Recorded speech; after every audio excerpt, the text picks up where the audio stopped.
Before SUVs took over, before touchscreens replaced dashboards, before cars became appliances, there was a decade when Honda got everything right. The 1990s weren't just a good era for Honda, they were the foundation of everything that followed. These cars weren't about excess horsepower or gimmicks. They were about balance, engineering, and the connection between driver and machine. This video brings together the first 6 chapters of my Gen X Honda origin story, not as separate cars, but as one continuous moment in time. This is how Honda defined a generation. As a probable Honda owner yourself, join me revisiting actually owning Hondas in the 90s as we did in the 90s, not in a modern revisionist way. I'll talk about the cars I owned and tie them in directly into an entire history of Honda in the 90s. Stick with this whole video. I think you'll enjoy it.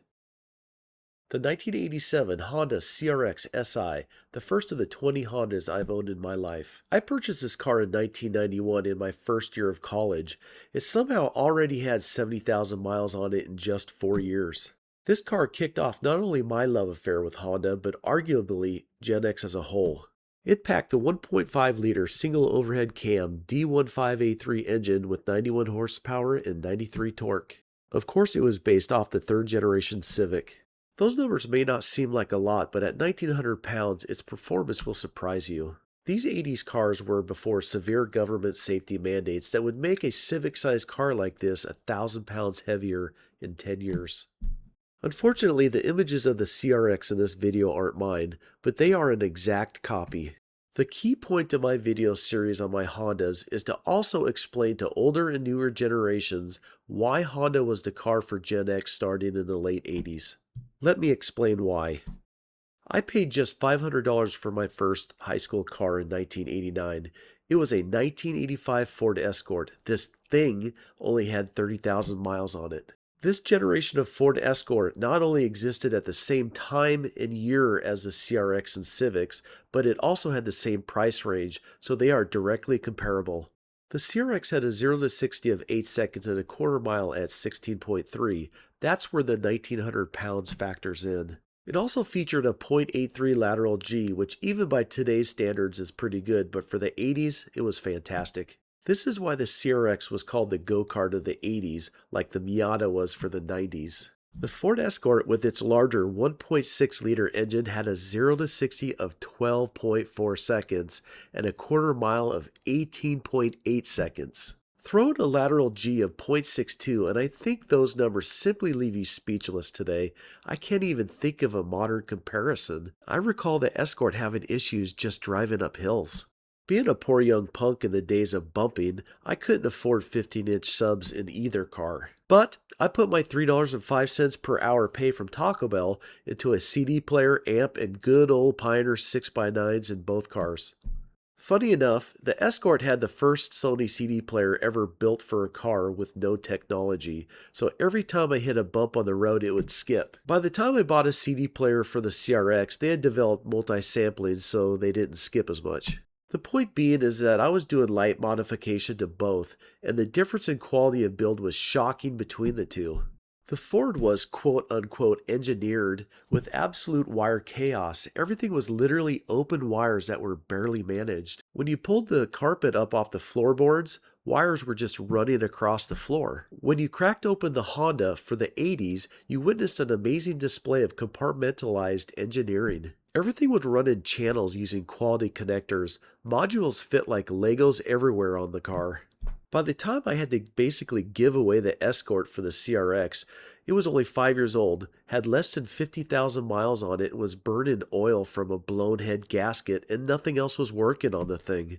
By the time I sold the CRX in 1993, it had over 100,000 miles on it, banging off the red line for years and pulling the e-brake to drift around corners all the time. The only thing wrong with it by then was that I had roasted the clutch and then traded it in with it barely able to even catch a gear. But that's the point. I beat the hell out of that CRX for several years, and it took everything I gave it. This thing has to be the best bang for the buck car of the 80s. The lesson here is why Gen X loved Honda so much in these years. This is a template for pretty much direct model comparison between American cars and Japanese car at this time. Simply put, Japanese cars came out generations ahead of American cars, and it took American car companies decades to catch back up and never truly did, even in 2026. Boomers and older generations still don't understand this. I still hear Buy American, even though none of the cars have been produced in America for decades now, and funny enough, most Hondas are now.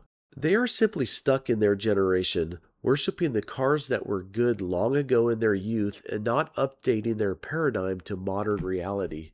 Thus started my 30-year relationship with Honda, having owned 20 different models.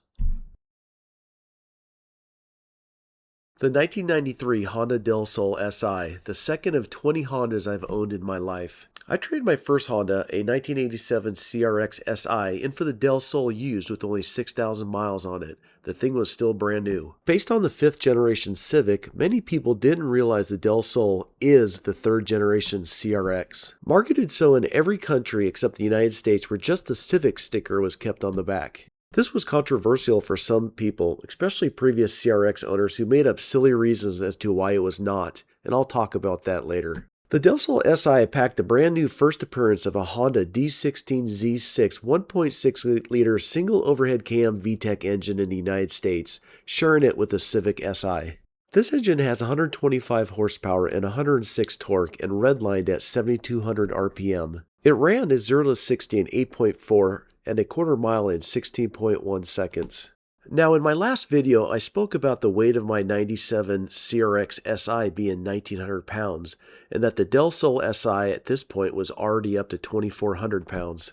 This is what killed the previous CRXs, as the new government crash mandate technologies were already dramatically increasing weight. You name it, airbags have massive safety structures which made up the bulk of this weight, not bloat. The previous generation Civic chassis would not handle this, so Honda had to make large changes to the Civic platform. But as you can see, Honda compensated with engine power and was able to maintain similar performance numbers. Both cars were still making every other car in their class at the time look silly. Now let's talk about VTEC. Why? Because Honda was made by VTEC. Most don't realize that yes, Honda makes cars, but it is actually primarily an engine company. Honda was and still is the world's largest manufacturer of internal combustion engines, making arguably the most advanced engines now for decades. VTEC is simply a cheat by lifting cams at high RPMs to open the engine's power up.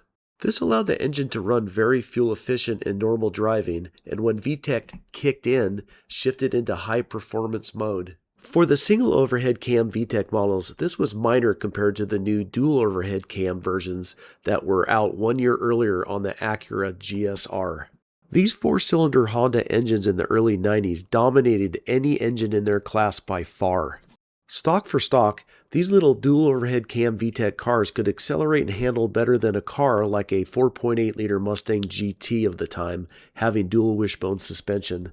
This led to a lot of jealousy and memes having existed ever since. However, consider the fact that within 10 years, every single manufacturer had copied Honda with a variant of VTEC.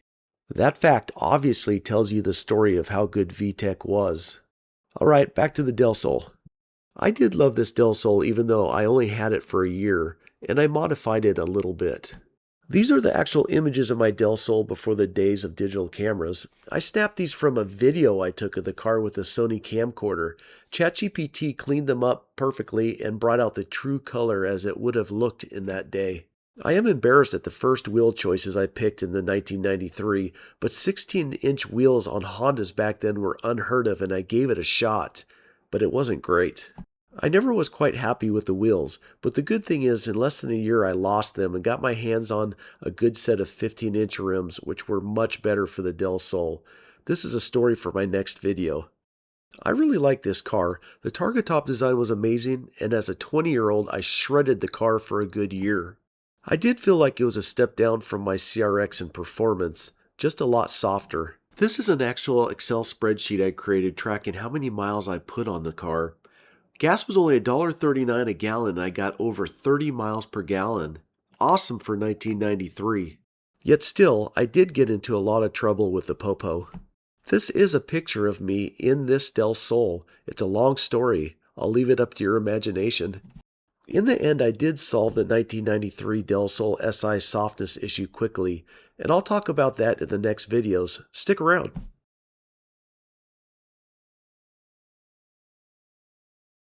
The 1995 Honda Del Sol VTEC, the third of 20 Hondas I've owned in my life. I traded in my second Honda, a 1993 Del Sol SI, in for the 95 VTEC model brand new after only 1 year. In my last video, I spoke about the 93 feeling like it was soft. The word was out now that Honda had released a new high-powered engine. Honda dropped the first dual overhead cam VTEC B16A engine in the United States with 160 horsepower and only 1.6 liters. This is the first production engine to achieve 100 horsepower per liter and redline at 8,000 RPMs. This combo matched the performance of the 1.8-liter dual overhead cam VTEC in the Acura Integra GSR. Honda had now also in the past 2 years significantly hardened up the suspension on the Del Sol SI models. Then they released the dual overhead cam VTEC Del Sol model, which today would be called a Type R level upgrade of the chassis for support. The performance numbers show this. Suspension upgrades even on the weak stock tire and wheel combos increased the lateral Gs to 0.89. Replaced with a higher performance setup and the go-kart handling popped out. This is actually common across all Honda models in all years for handling. If there was any doubt, the Del Sol VTEC was just as fast as a 5.0-liter Mustang GT with over 3 times the engine displacement being 800 pounds lighter. The 1995 Del Sol VTEC is the most underrated Honda built in the past 40 years. Unfortunately, they only produced 6,000 VTECs in total, so it was rare. The Del Sol still took a lot of heat even by some Honda enthusiasts who were stuck on their opinion of the Del Sol based on the soft 93 models and wouldn't come around. But saying that, even in 95 through 97, the internet was toxic and the B16A engine created a lot of jealousy. However, if you owned a Del Sol in 1995, you found yourself not only in the throes of Gen X shifting their love of cars to Honda, but as a subset owner of the Del Sol, you found yourself in the middle of some of the most hardcore Honda fans of the day. For many, the Del Sol had a love-hate relationship, but Del Sol owners absolutely loved their cars.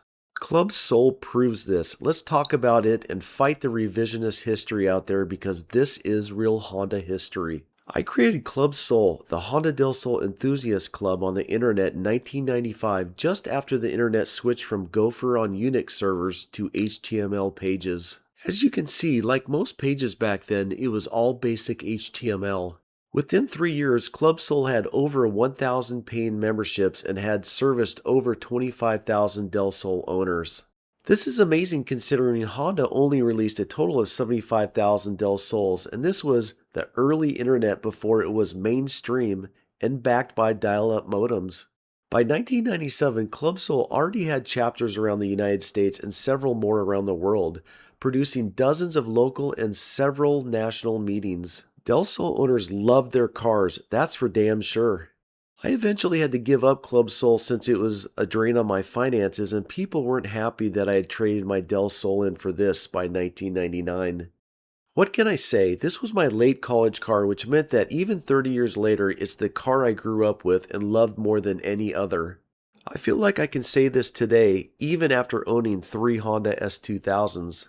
Of all the 20 Hondas I've ever owned, I modified this Del Sol the most, even though it would be considered mild. I loved my 15-inch Antero wheels. They dramatically increase handling. I was lucky considering I had migrated a pair of ugly 16-inch Borbet wheels from my 93 SI, and they quickly got stolen. This is a picture of my Del Sol. It's a long story. I'll leave it up to your imagination. I installed a cold air intake, Clifford alarm, Cat's replacement aux lights, a new stereo deck, amp, and one of the first 6-disc CD changers. Finally, I got my hands on an Ameripole clear target top since I was selling them through Club Sol. This replaced the aluminum shell with a see-through plexiglass panel that you swap the locking mechanisms to.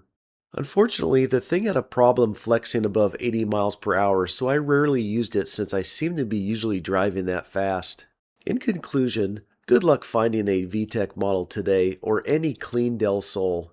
95 to 97 was the massive rise of the Honda aftermarket scene, and the uber enthusiast Del Sol owners were already heavily modifying theirs. It was fun watching this Honda market absolutely explode and watching what owners were doing with it. Turbos and superchargers started showing up on these cars, and they were pulling 11-second quarter miles. This Del Sol was my golden age of driving, because after this I had to grow up a little bit since, like many Gen Xers, I started having kids. Although, I still had a lot of fun Hondas, as we will get into in future episodes. Stick around!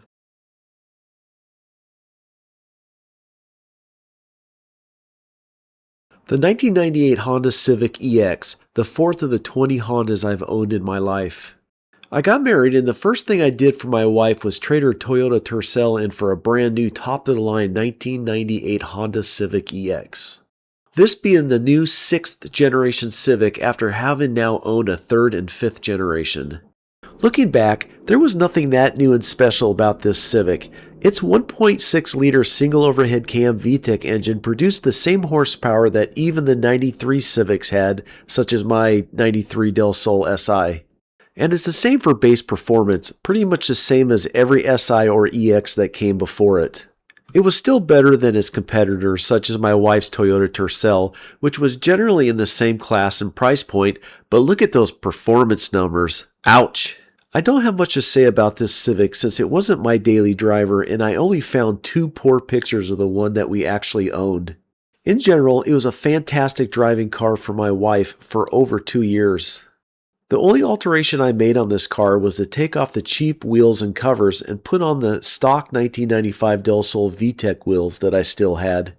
As usual, the 6th generation was a bit larger and heavier than the previous generations, but it was a large step up in refinement. Let's return to the goal of this Honda series, which is to talk about Honda history from the perspective of owning them at this time, in this case, 1998 through 2000.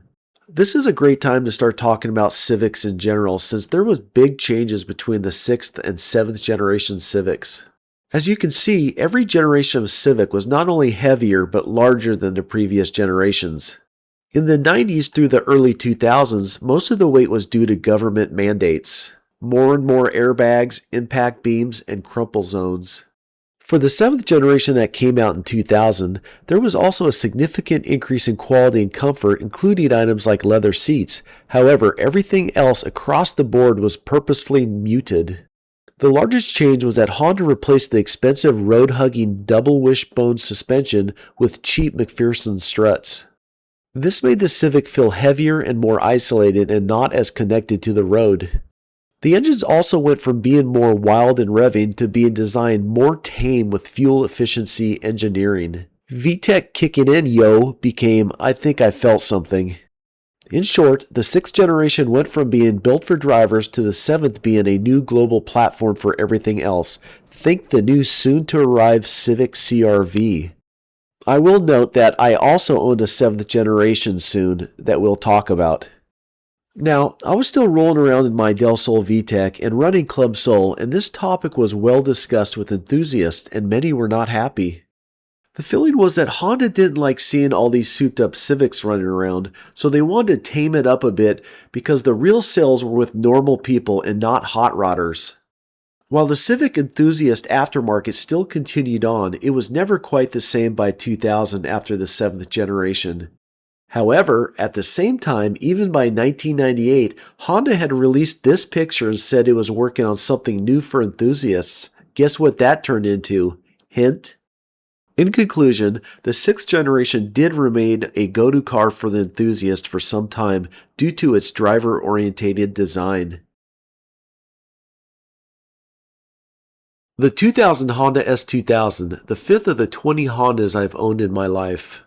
After 4 glorious years of driving my 1995 Del Sol VTEC, I traded it in mid-September of 1999 for one of the first 10 Honda S2000s to hit the US market. The word had been out for quite a while that Honda was looking to replace the Del Sol with a true convertible. Unfortunately, there was never a lot of information, so the speculation was all over the place. Was it going to be a Civic-based platform or a different platform? In 1995, it hit the internet that Honda had released a concept car called the SSM prototype at the 1995 Tokyo Auto Show. Then, in September of 1998, right after Honda's first U.S. convertible, the Del Sol, wrapped up its model run, Honda officially released the S2000 prototype images based off the SSM, advertising a 2.0-liter dual-overhead cam VTEC engine with 240 horsepower. This information hit across all the Honda enthusiast groups like a ton of bricks, and it was astonishing to see the hype in every single Honda message forum on the internet at the time. It hit the hardest with the Del Sol owners that I'll remind you were driving the only actual Honda convertible, because they were not only Honda fans but topless diehard enthusiasts as well. Then, on April 15, 1999, to celebrate Honda's 50th anniversary, they announced the production of the S2000 to be released in September 1999 as a 2000 model. The S2000 would match the SSM and feature a 2.0-liter engine with 240 horsepower at an absolutely insane 8,300 RPM with a mind-blowing 9,000 RPM redline. It would weigh only 2,800 pounds, which was light for the year 2000, and have 153 torque. The next day, I called up my local Honda dealer who I had already purchased 2 new Hondas from and told them that I wanted to put the money down on the first S2000 now, and that I would pay them $5,000 over MSRP for it. They accepted and took a $1,000 down payment, and then I waited until mid-September 1999. It turns out that these were delivered to the Port of Portland from Japan, and my dealer, being 5 miles away from the port, got it and slung it out to me the day it came out. So it ended up being, if not the first, at least one of the first top 10 in the US sold. At last, after 2 years of waiting, it was mine, and holy shit was it a ride. The performance numbers started coming out in the magazines. The numbers started looking amazing for a Honda, almost but not quite matching the NSX for a third of its price. In typical Honda fashion, they weren't going to show up their own halo car, the NSX. But the Honda S2000 numbers were stunning for the day. Lateral Gs at 0.95, 0 to 60 in 5.4, and the quarter in 14.2 seconds, all with the top down and hair flowing. While the Del Sol could compete with the Miata, being by far faster in a straight line but slightly lower in handling, it never got respect. The S2000 pounded the Miata into the dirt and left burnt rubber on its hood. Sorry, Miata owners, that is real history, not revisionist. Now, with my S2000 in hand, it's important to remind people of the purpose of this series, and that's to talk about these Hondas from a social context at the time they existed. The best place to start is with the immediate reaction from people on the road for the first 6 months of owning it. Even I hadn't seen any other S2000s on the road in my area of over 1 million people. Honda enthusiasts were surprised to see it. Many asked me if it was a prototype. The regular public was shocked and didn't even know what it was. For example, I had people ask me if it was a new Porsche. In the first week, I took my younger brother-in-law for a ride who was at the time building a souped-up Civic. We were sitting in the front of a major intersection waiting on a red light when a car drove by in the cross traffic with a lady literally hanging out the window screaming at the top of her lungs, "S2000! S2000!" I can't even count how many times on the freeway people would tear up next to me from nowhere, match speeds and stare, several times almost getting in accidents. Every gas fill-up drew a crowd. At another stoplight once, a dozen kids from I have no idea where ran out to the sidewalk to yell at me. This one was odd, even 10-year-olds. I can only think that they thought it was some kind of rare supercar. In the first 2 weeks, with less than 500 miles on it, I met up with some Del Sol owners at our local drag strip to lay down some rubber. The S2000 drew a large crowd all day, and by the time I pulled up to the line, the packed stands gave it a standing ovation. I did take it easy on launch and pulled a respectable time. This has to be the first actual drag of an S2000. These are some of the actual pictures taken by one of the fellas I met with. He had one of the first digital cameras, so the images are poor and I had to use ChatGPT to clean them up a bit, but they're still unaltered. On a funny side note, the S2000 was one of the first cars on the road with xenon front lights. The BMW 7 Series had them for a decade, but only a few luxury cars started installing them in 1999. They were extremely bright compared to halogens on every other car that people were used to. As anyone who has ever driven with them or modern LEDs knows, they have that distinct delineation line of light cut on the road in front and next to you as you drive. The chassis was so stiff, in fact stiffer than my '01 and '04 S2000, that every bump pushed that line up into the eyes of oncoming drivers. This basically resulted in just about every single driver I passed by at night flashing their high beams, as it probably looked like I was flashing mine at them. I eventually got so sick of it that I'd flash them back with my brights to return the favor of having my eyeballs blown out. That leads to the suspension on the S2000. While this series is not about technical issues, the new technology in the S2000 versus consumer Hondas is extremely important to note as it shapes Honda for the next 26 years. While the baby S2000, being the Honda Del Sol VTEC, was lauded for its precision engine and 5-speed manual in the exact same way as the S2000 was, the Del Sol was still a Civic platform which was not designed for a missing roof structure, and the chassis flexed when it was gone. It was clear that Honda wanted to fix this with precision engineering to the very chassis of the S2000. They developed what was called the Honda High Rigidity X-Bone frame and brought the rigidity of the frame down low into the center of the frame. This structure actually impeded the floor space of the driver and passenger, it was so high. Honda engineered the S2000 with rear-wheel drive and the first longitudinal engine that was installed behind the front wheels, making it a mid-engine class car. This gave the S2000 the halo 50-50 weight distribution and is the reason why its handling was out of the world for its time. In conclusion, driving an early S2000 was like being a rock star. It was insane, the enthusiasm was insane, and the car itself immediately became a legend. For those who dare say you paid $5,000 over MSRP for this car, take a look at what these things are selling for only 2 decades later. And by the way, good luck finding one that's not modified. I bought my first S2000 when I was 27. I liked it so much that I bought 2 more over the next decade. There is absolutely no doubt that the Honda S2000 for most Gen Xers is the first, if not the top 5 of the greatest cars built during our generation. The 1998 Honda Civic DX hatch, the 6th of the 20 Hondas I've owned in my life. I picked this Civic up November of 1999 with over 100,000 miles on it.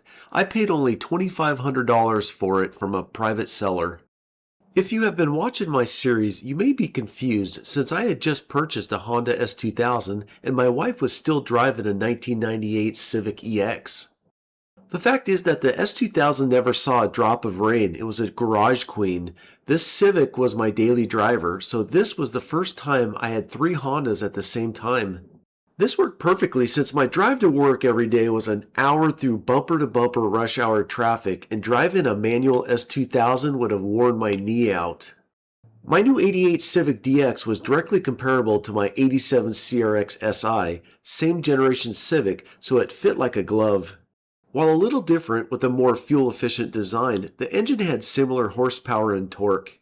Fortunately, I still had the 15-inch Antero wheels and performance tires from my 1995 Del Sol VTEC.